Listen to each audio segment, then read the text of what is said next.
Good afternoon. Welcome to the EL Civics Network meeting for California. My name is Lori Howard, CASAS Program Specialist, and I'm here today with Portia LaFerla, Program Specialist, and Stephanie Fitzpatrick, also Program Specialist. Please type your name and agency into the chat if you haven't already. And if you haven't already registered for this meeting, I'd appreciate it if you would go now to www.caadultedtraining.org and register.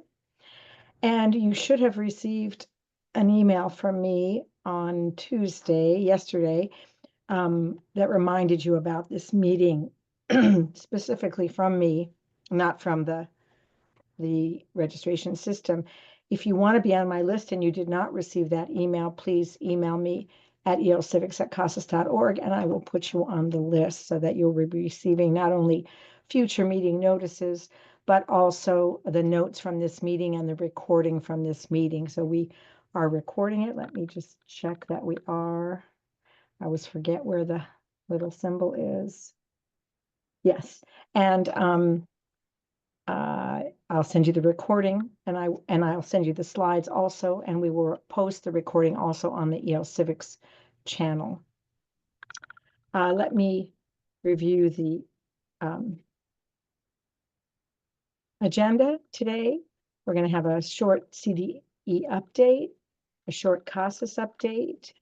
We're going to talk about civic participation, and then a little bit more detailed about IELCE. Portia's going to tell you about citizenship preparation, and then just a little bit of other information, our meeting notices for the upcoming spring. And then we're lucky today to have with us Nahora Vasquez and Teresa Pedrosa, both from Valley Adult School, who will be telling us about their program, Preparing English Learners for the Workplace, Introduction to Child Development. So we're going to hear about that later on, and then I will clip that off and put it in our agency examples in the EL Civics support channel as well.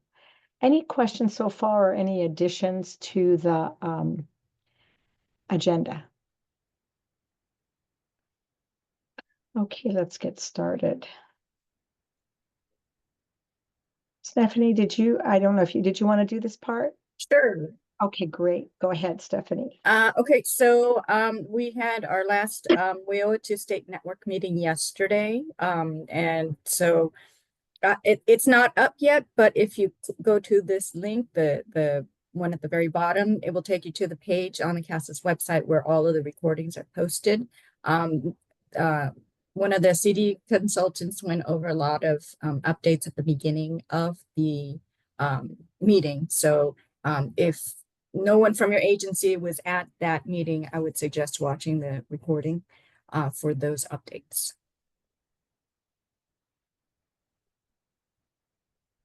All right, so one of the biggest updates is this change to the IET requirements for, so this document is called the at-a-glance guide to help you,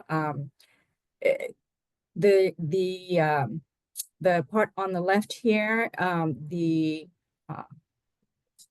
sorry, it's really tiny on my screen. Industry recognized training credentials. Their CD is really pushing to have you have this as part of the workforce training courses, so that they, at the end of that training course, that they would end with this IRTC. So I know it's kind of tiny on this slide. I think Lori has a bigger one later on in the presentation or in the meeting. So, but it was the change that, like basic classes, they are going to be counted as workforce prep and not workforce training. So that's the biggest change. Okay, and as part of yesterday's meeting, they had two agencies, Porterville Adult School and Whittier Adult School. They presented about their promising practice. The Porterville, they have a resident care technician program that has been very, very successful. They had a need in the community for resident care technicians, and so that's why they started their program. And they said that 90% of the students who graduate from or finish that program get jobs at care facilities around the area. And so they're going to continue that. They also say that that's the first step in the registered nurse, the CNA program. And so they have, they talked about one student who actually came, he went through the whole program, became a CNA. And so he came back to the graduation ceremony at the end of the school year to, you know, encourage everybody to, you know, this is a great way to get a job, and you can go higher like he did.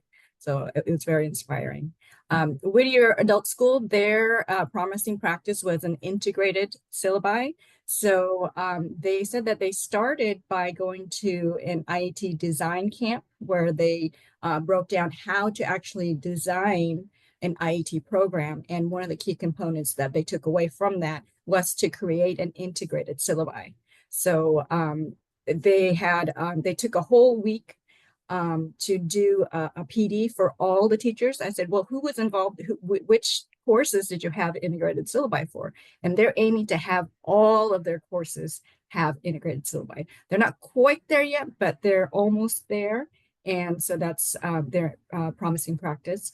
And so this link here, again, it's the same network meeting, but if you would like to watch the presentation, Porterville's is at timestamp 18 for the resident care technician program. And then the Whittier is around minute 32. And that's, they talked about their medical pathway and the construction pathway. They said that the construction was very heavily male. And so they wanted to create one that was, that women would want to enroll in. So that's why they chose the medical field for, to give opportunities to women to get jobs. So. Okay, and then we have some CASAS update. The level A tests, it's so in consultation with the Office of Career and Technical Adult Education, CASAS is updating the score conversion tables for level A tests. So only level A on reading goals, math goals 2, reading steps, and listening steps. This was because, you know, currently the test takers should score 0 to 3. They were getting an asterisk or inaccurate score, and so they weren't able to place those students. And we heard from a lot of agencies who are having that problem. And so going forward, the test takers will no longer receive an asterisk. So instead, they will receive the lowest scale score on the test. So for example, one of the tests, if you scored a 4, you got a 169, and that's the lowest. And so now people who scored 0 to 3 will also get 169. So 169 is an example of one of the tests. So whatever is the lowest for the NRS level 1, they will be placed as that. So hopefully that will take care of the, you know, not having any students with an inaccurate test result. So this change applies to CASAS level A tests only, but it's applicable to tests administered since July 1st, 2024. So I don't know if the update has been put into TE, but it will retroactively go back to July 1st. So students who've taken the test since then and they scored low, and maybe that their original score was an asterisk, it will automatically change to the 169, for example. Okay. Great, thank you. Anything else, Stephanie? Sorry. No. I was just going to say, anyone have any questions?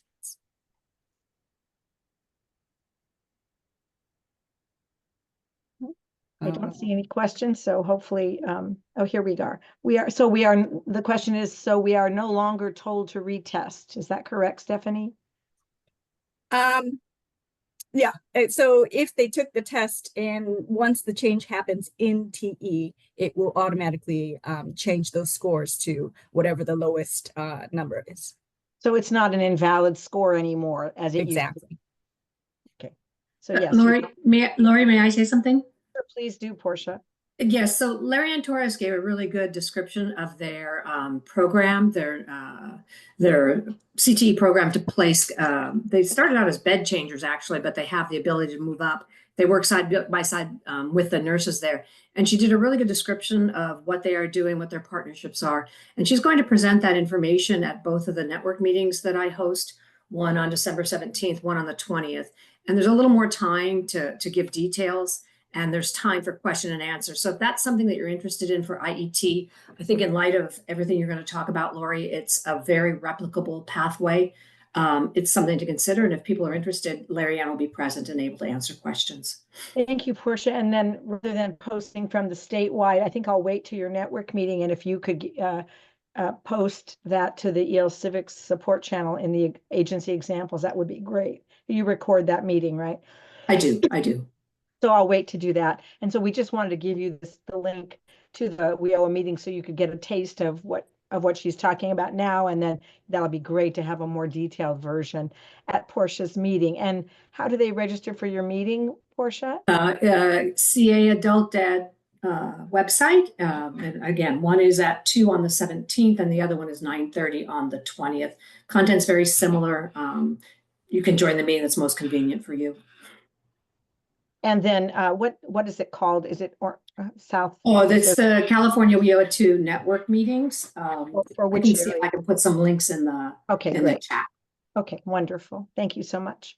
Okay, let's move on. Thank you so much, Stephanie, and thank you, Portia. Let's move on to our information for today. So I wanted to bring this up because I noticed that some of you were having difficulty understanding our COAP task scoring, and I understand that it is confusing, but we do this the same way for all role plays. So I wanted to, excuse me. So I wanted to point it out to you so that this would be understood by everyone. So when we have a role play, for example, 30.4 task 1, always up at the top, it says how many items the students will be dealing with. And again, for that list is the largest number any one student would have. So in this case, it would be your advanced level students. So let me just move some of this out of the way so I can. Did it help when I expanded my screen? Because it's harder for me to see, but did it help you all to have it bigger in your place? I'll just leave it there. That's okay. Okay, so there's 8 items. So notice that it says, given an agency-created scenario, which includes appropriate information, and it gives the example for what, student participates in a role play with the assessor in the role of a pharmacist or pharmacy customer. Remember, 30.4 can be used either in IET as the pharmacist or pharmacist assistant, or as the customer, just by switching the way you emphasize the dialogue. Then it says, students participate in up to 8 interactions, and again, up to meaning, and then it tells you who does what. So beginning low, I'm trying to get my pointer here. Here we go. It's not showing, but anyways, as you can see, beginning low 5 interactions, beginning high 6 interactions, intermediate low 7 interactions, and intermediate high to advanced 8. And this is what they do, the interactions. The first interaction is request or respond to a request that a prescription be filled. So that's the first one. And it's always listed something and then comma something and then something. There's usually a list of 3 things, the middle one being the different questions they're asked. So request or respond to a request that a prescription be filled. That's number 1. Okay, that's if you see up at the top yellow, and then yellow is 1 item. And then in green, ask or respond to up to 6 questions, and it tells you how many questions, beginning low 3, beginning high 4, IL 5, IH to A 6. So up to 6 questions, that's the middle part of the hamburger here in green, and that's 6 items. And then close the conversation, that's 1 item. So all of our role plays are set up this way, and the difference, so everybody makes a request or answers a question, the first thing, and closes the conversation. That's 2 points, or 2 items, I should say, because the rubric will tell you how many points. And then depending on their level, they have up to 6 items or questions. Any questions about that? That's how it always is in all of our things, and it's just important to understand how that works. So I just wanted to review it. Any questions? Okay, and I see that Portia put her links to her meetings in the chat, so thank you so much. Okay, we'll go on then. So I just wanted to point out that there have been some new co-ops since July 1 of this program year. We have a new co-op that the Financial Literacy Focus Group worked on, 1.1 online or mobile banking. We felt that our, I know I've talked about this before, but we felt that our banking was sort of out of date. And so we wrote 1.1, which is online mobile banking. I suggest you go look at it and see if it would be perhaps a good choice for your learners, more up to date than previous ones. There's no writing a check or at least no keeping a check register, since hardly anyone does that anymore. And I see that I didn't put swords on perhaps all of them. Stephanie, would you look up and see if number 1 should have a sword and if number 55 should have a sword? Sure. Meaning that it's a 243 co-op. I can't remember. You'd find it in the pre-approved civic objective list, just for the civic objective. Thank you. 52.3, we've talked about. It's the same as I think 52.2, but we added eWorks to it, so you could work on eWorks, which teaches soft skills, and use the eWorks test there. We just completed 75.2, financial planning, Poway Adult School. Updated, I think, one of the banking ones, actually, maybe 1.6, to make it relate to financial planning, and we put it in the training section, the workforce training section in the 70s. So that's the new 75.2. So take a look at that. And then LAUSD just finished their last, I think, social and emotional learning co-op, 55.4, and this one is on social awareness. So I just wanted to point those out to you. And then in process, we're working with Castro Valley Adult School to update 8.5 to make it appropriate for their students who are going to participate in Ledge Day sometime in the upcoming term. And then we are also working on CASAS Pay, and in collaboration with PACE AI, is working on an AI co-op to help your students understand artificial intelligence and be able to work with it. So we're working on that as part of our internet information. So we'll be telling you more about that as we complete it. Just wanted to give you a heads up. So Lori, I looked it up. 1 is not, Okay.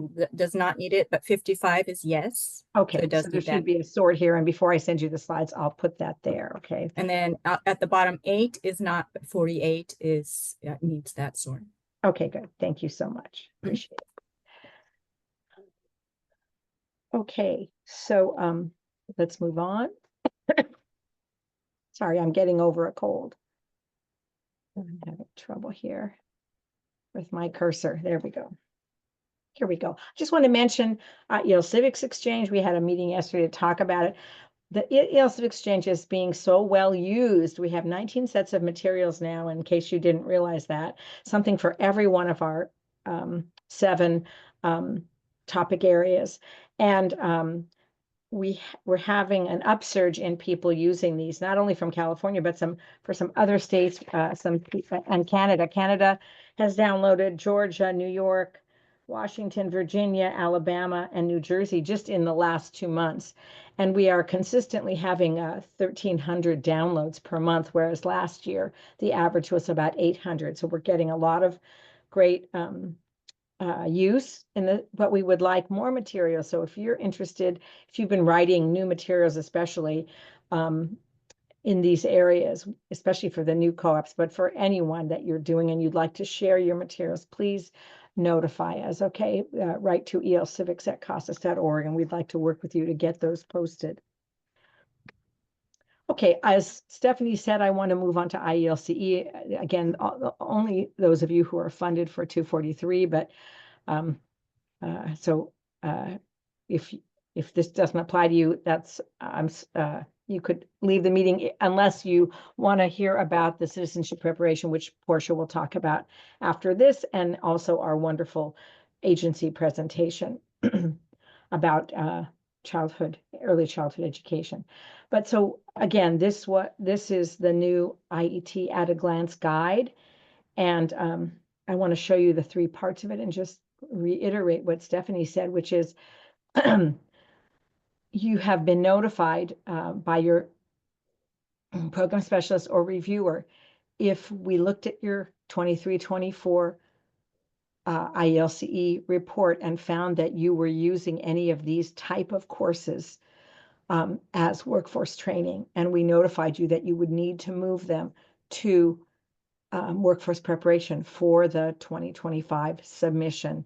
So if your implementation should be changing and calling this workforce preparation, as should the report that you'll be filling out, and I'll tell you more about that in a minute. So I know you've gotten information about that, and we talked about it before at our meeting, but what I wanted to talk to you about today especially are the industry recognized training credentials. So this is an updated name. It just used to say credentials, but now please notice that it says industry recognized credentials, IRTC, that you're going to need to know those initials.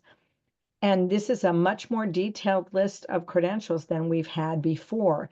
So some of you have been perhaps willy-nilly, I don't know, selecting this one here, certificates that meet the minimum threshold for inclusion. Oh no, not that one. Sorry. Here we go. Certificates earned through a career technical education program at a local education that meets the California standards. I'm not sure whether you have actually looked at the standards and realized that your program does that. So what I'm trying to say here is that the CDE, although as Amogela mentioned yesterday, one of our CDE consultants, that they have been lenient in the past, this year we will not be lenient in the review system. You must choose one of these and be able to back it up, okay? And especially this one that seems very general, that just you slapped on a certificate to your program. It needs to be earned through a CTE program at your agency that meets the department standards. And I think I think the actual document has a link to the standards. And if not, I'll show that to you. So you can look here for the version that's posted on the CASAS website, and then a link to the standards. Also want to mention that we had many agencies selecting other last year. Originally, just a few selected it, and we didn't really notice that the number had gone up. And what it looked like to me was that you weren't really doing this or paying attention to that it was industry recognized, so you just selected other, and again, it wasn't important to you. We're not going to allow many agencies to select other this year because we have deepened this list, and we hope you'll make sure that your certificate fits into one of those. But if it doesn't, of course, you can check other, but you'll need to be supplying support documentation, perhaps your course outline or other documentation, that it is an industry recognized training credential, okay? And if you have that documentation, no problem, and you can check other. So I just want to point that out to you because you should be immediately looking into that because of your implementation in your program. And then in March, you'll be reporting that information in the IELCE report.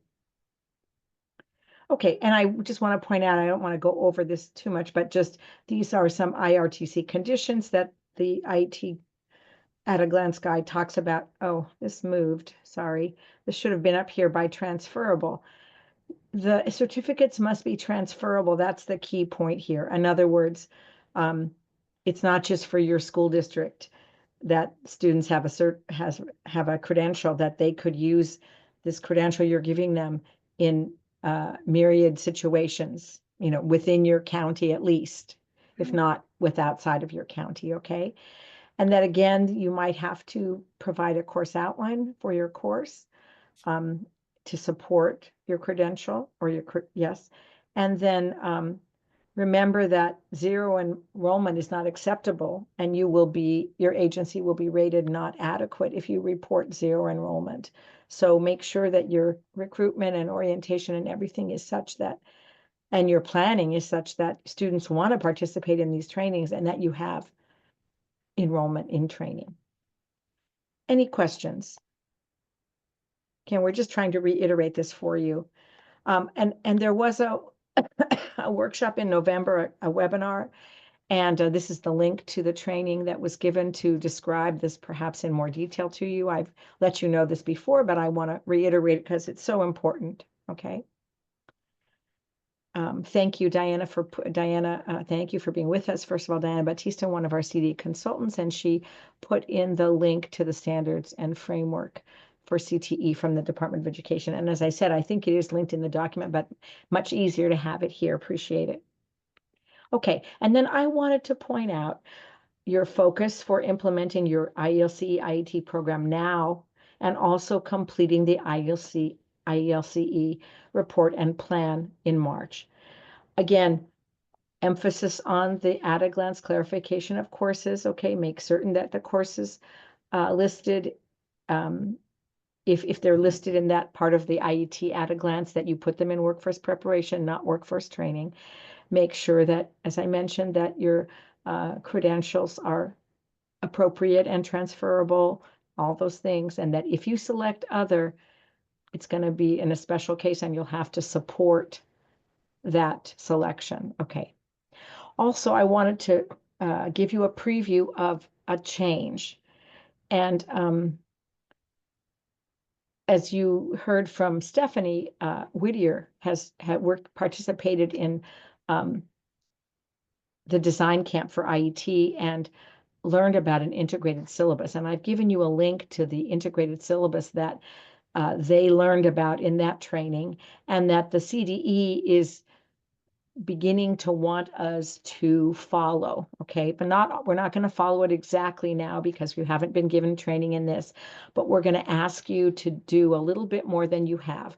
And we're going to put it in what was before the single set of learning objectives section. We're going to change that section to integrated syllabus, and you're going to have a few additional things. So we're going to keep, as you see, number 3, you still need to put in your single set of learning objectives, which now is going to be called integrated objectives.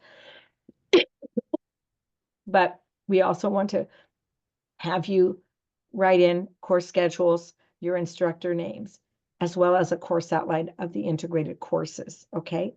And I'm going to, and as we talked about, that this was talked about by Whittier Adult School at this meeting I've linked here. But I'm going to give you some examples. Oh, it doesn't look too clear. I'm sorry, because I blew it up so much. But this is the example. If you did go to that link of integrated syllabus, this is what you would see. I didn't want you to, I want to delineate that we're not going to do all of the items on that sample, but just these.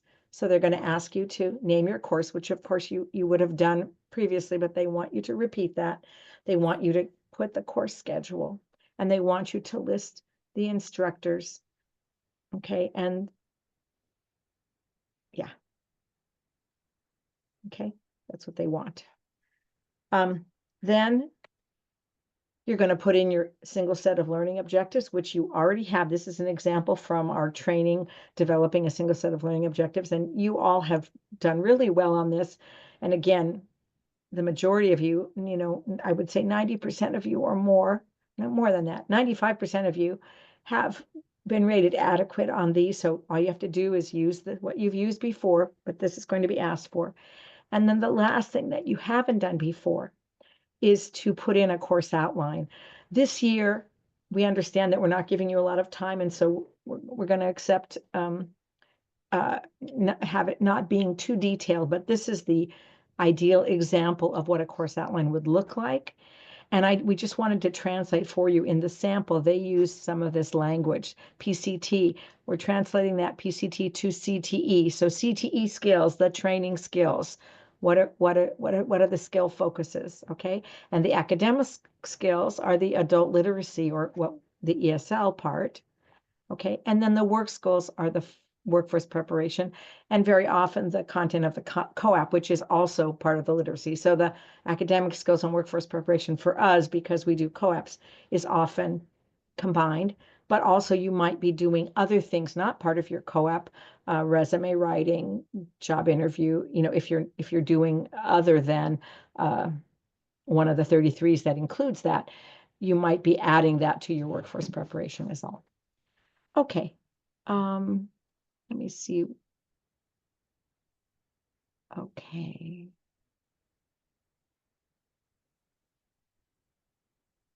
Okay.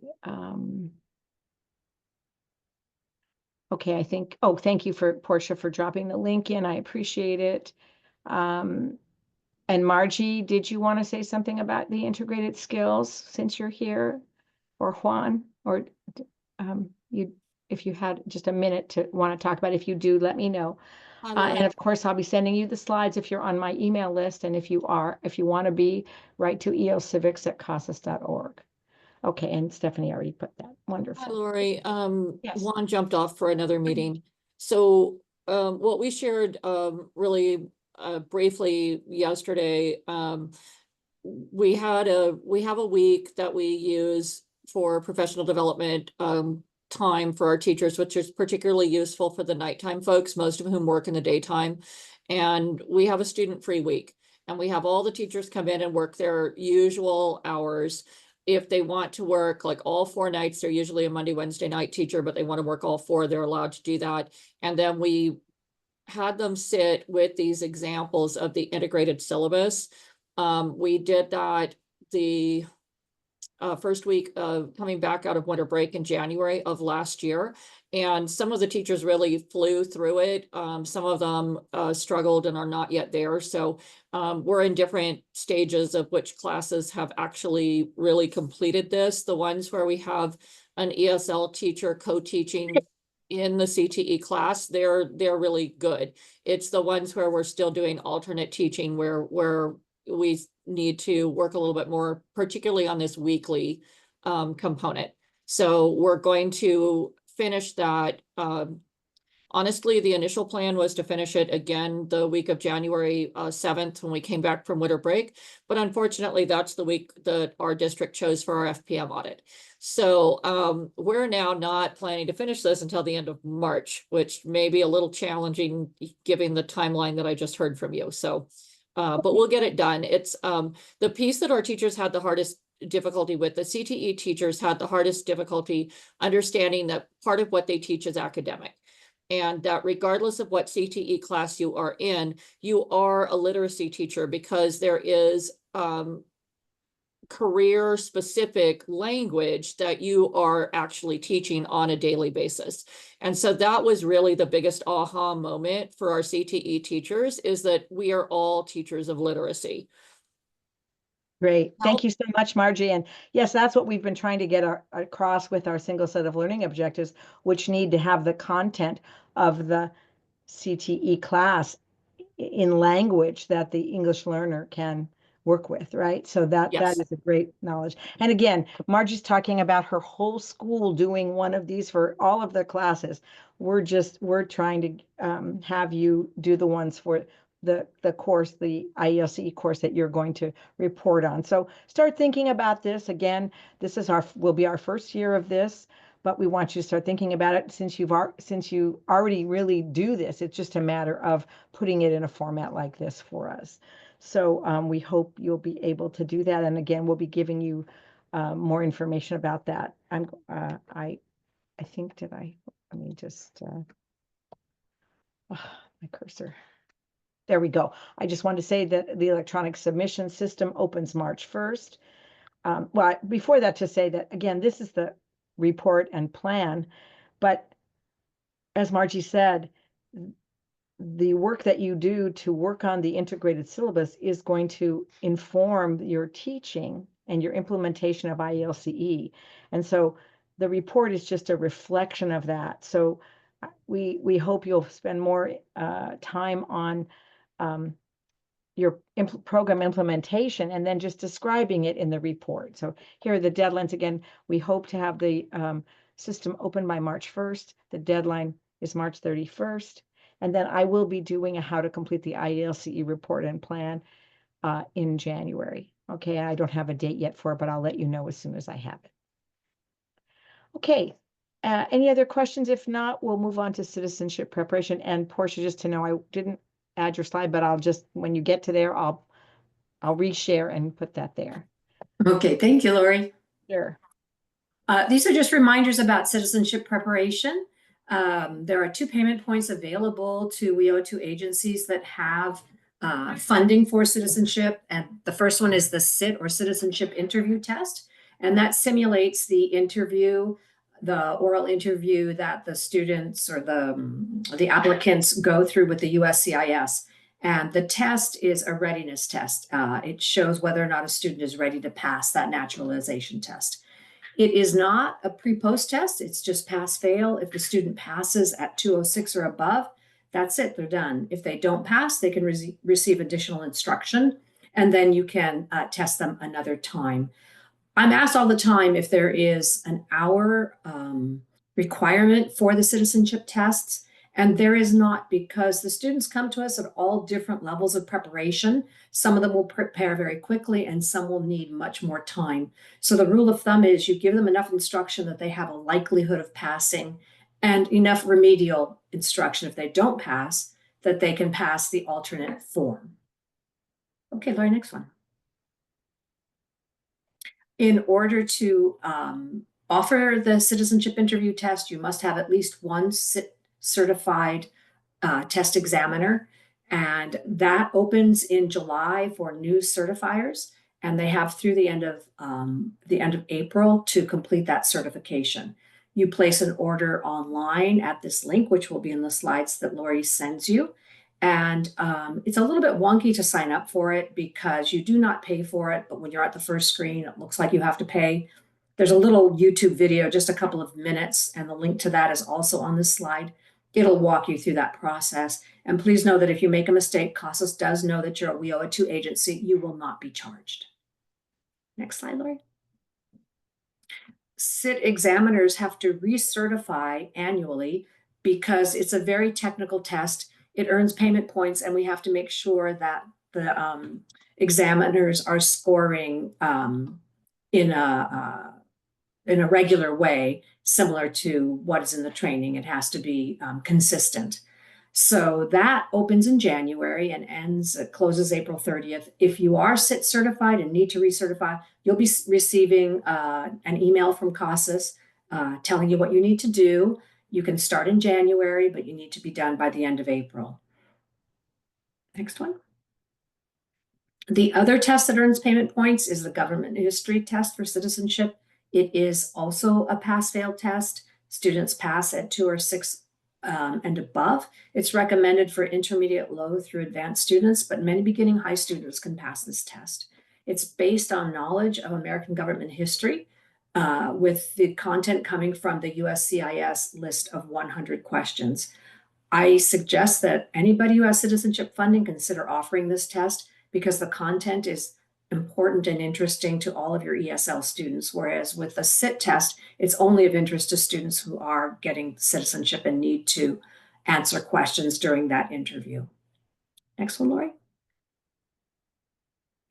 To get any payment point under WIOA 2, you must have a pre-post test, and this is also true for citizenship. Students have to have a pre-post test, and the pair must be from the same test series and same modality. So if they're tested with reading, pre-post with reading, it could also be a pre-post with listening. And then I think we're at that last little thing, Lori, which I can kind of talk about.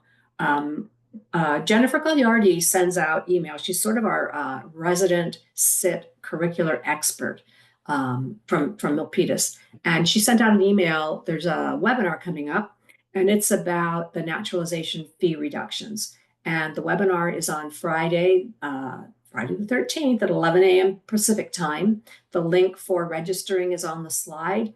And this is some of what will be in that webinar. So if you're interested in that for your students, please go ahead and sign up and have a listen for that.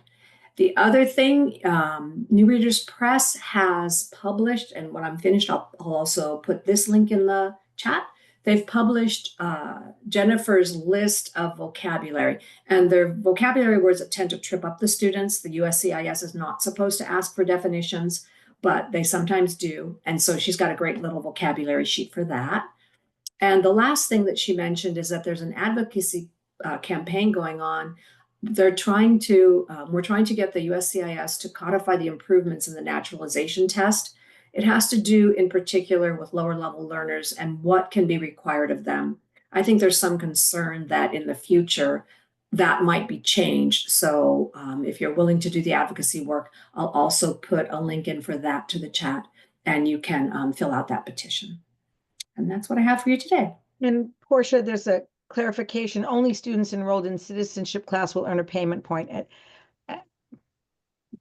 It's actually citizenship prep for WIOA 2 citizenship prep, right, Portia? That is correct. When you set up the student registration in class, in the drop-down menu under class focus area, you've got three choices. You've got 231 civic participation, 231 citizenship preparation, and 243 EL civics, and the IELCE. So there are ways of having a class that is, or a group of students that are doing both 231 civic participation and citizenship preparation, or 243 and 231 citizenship preparation. It's in the FAQ document. There are examples of how you can do that. You can teach a class seamlessly, but basically you're taking attendance in two classes so that they have a registration in both programs. Without that focus area, the payment points have no place to go. Thank you, Portia. Okay, great. Let's just move on here. I'm sorry, Lori. If they have questions about that too, they can email sit@casas.org, and they'll I can send them more information. Fabulous. Thank you. So just the other information is just to tell you our tentative dates for our EL Civics meetings. I haven't yet posted these on the website, so don't yet register. But if you haven't registered for this current meeting you're in, please go to caadultedtraining.org and register so I have a record of your attendance. And I will be sending you, of course, notices about that. Any other questions before we move to our wonderful presentation by our agency?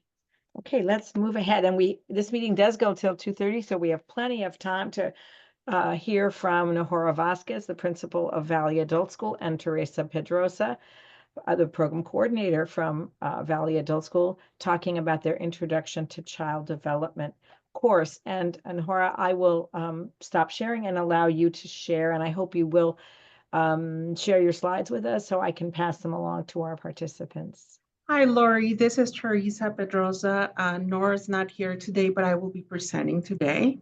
Great.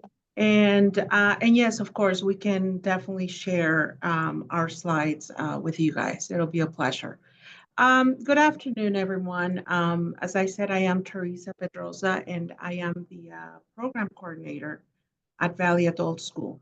Our presentation today is focused on preparing EL students for workplace success through our Introduction to Child Development program. There we go. Our early childhood education training program is a gateway to career readiness. Students earn our agency certification in Introduction to Child Development that aligns them with local workforce needs. And it also ensures that they are prepared for entry-level roles in childcare and education. This program also aligns with the Child Development course at Mount San Jacinto College. Students who complete our course, our training, are very well positioned to transition into their CDE 101 course, allowing them to earn 3 units in principles of early childhood education. We use an alternate teaching model to deliver both academic and practical instruction that combines ESL and workforce preparation with hands-on learning and child development. Oh, sorry, the other way. When it comes to partnerships, they are essential. We collaborate with local employers, colleges, and community organizations to create a pathway, a seamless pathway for our students.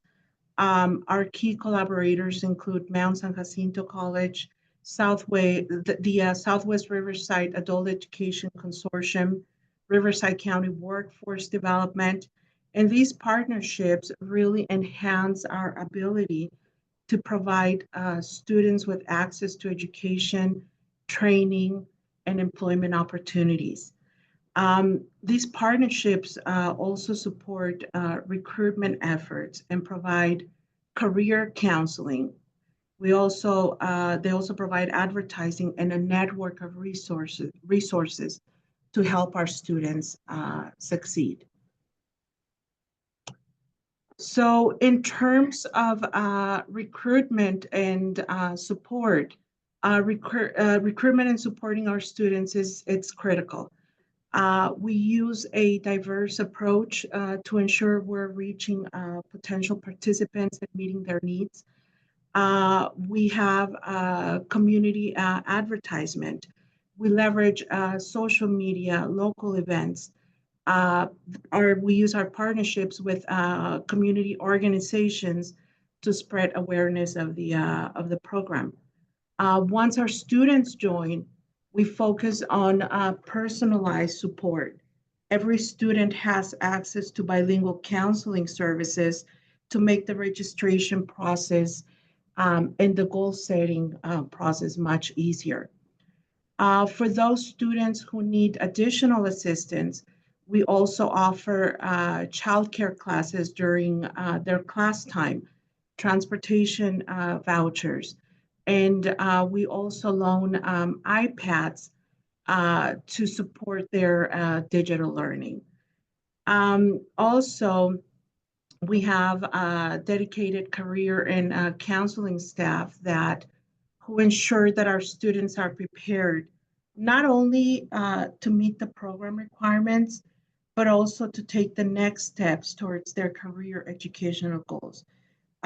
For example, we provide guidance on job applications, resume building, and mock interviews are extremely important. We also we make a huge effort, to remove the barriers to participation and success. More than anything else, we want to make the learning environment supportive and inclusive, entirely accessible. That's the ultimate goal. In terms of the program itself, the program integrates three essential components: English as a second language, workforce preparation, and child development training. By combining all three areas, we ensure our students gain both language skills and technical knowledge.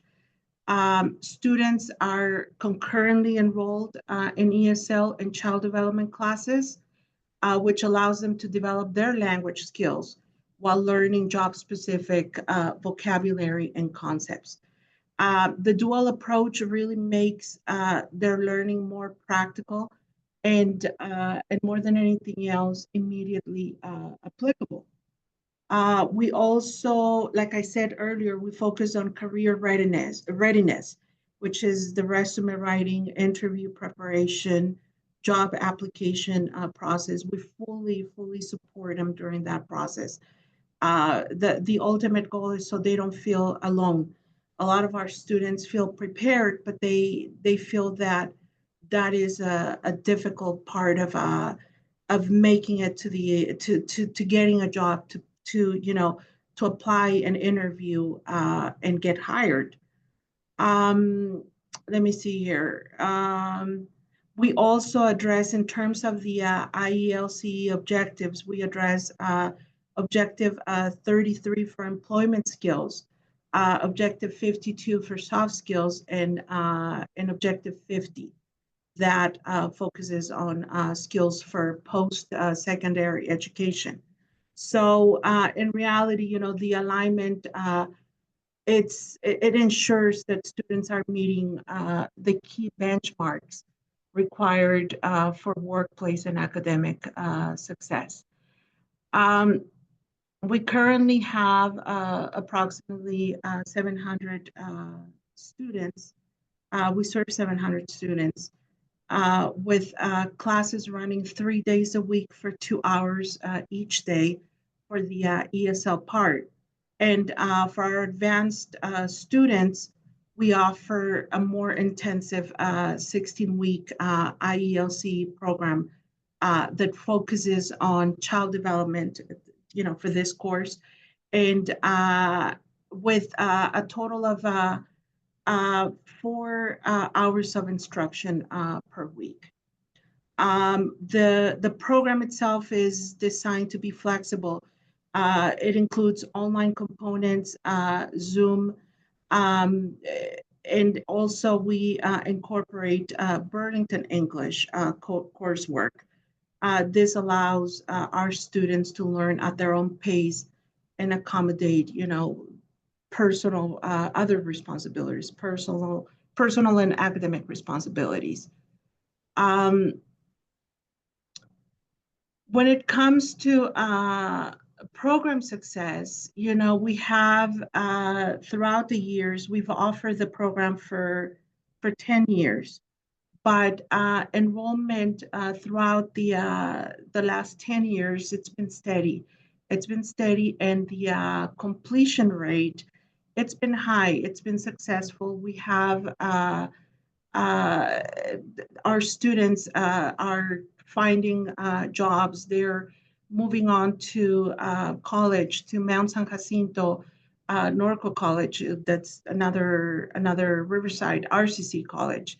And they're really transitioning, whether it's to employment, college courses, a college career, or even promoting, if they're already working, promoting within the district. In terms of program coordination and support, as I mentioned earlier, coordination with our partners is critical.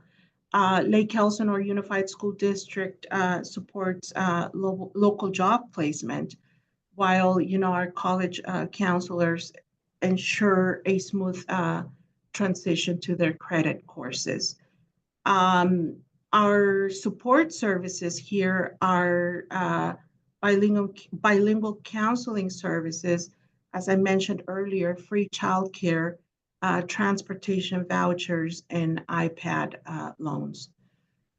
We also, as I mentioned already, we also maintain a dedicated academic and career counseling team to provide job referrals and more than anything else, also ongoing support.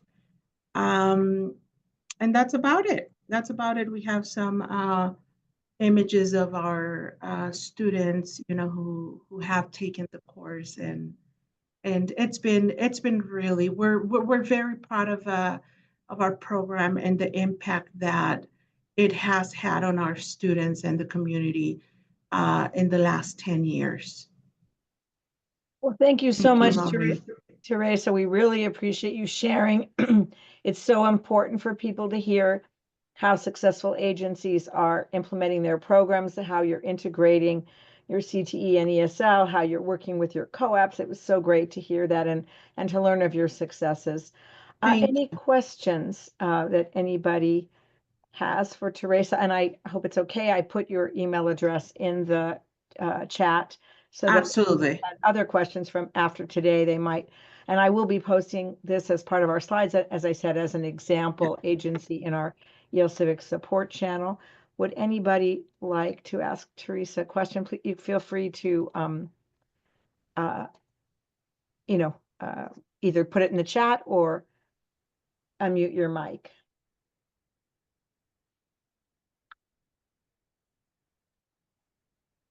I'll give you a minute. Thank you, Laurie. Thank you. Okay, well, we had, so again, I will put the email addresses here before I send you the slides and add Portia's slides. Any other questions about what we've done today? Well, we so appreciate you participating. We hope you have wonderful holidays, and we'll see you on January 8th. I will, just after this meeting, put up the January 8th registration so that you can register for that. And again, please put your name and agency in the chat if you haven't already, and go ahead and register for this meeting at caadultedtraining.org. Teresa, you're getting very many thank yous and Thank you. Thank on you, your guys. impressive program. And we appreciate all of you being here today. And thank you for taking the time, Teresa. And please thank Nahora also. Of course, thank you. Okay, see you in January, everyone. Take care.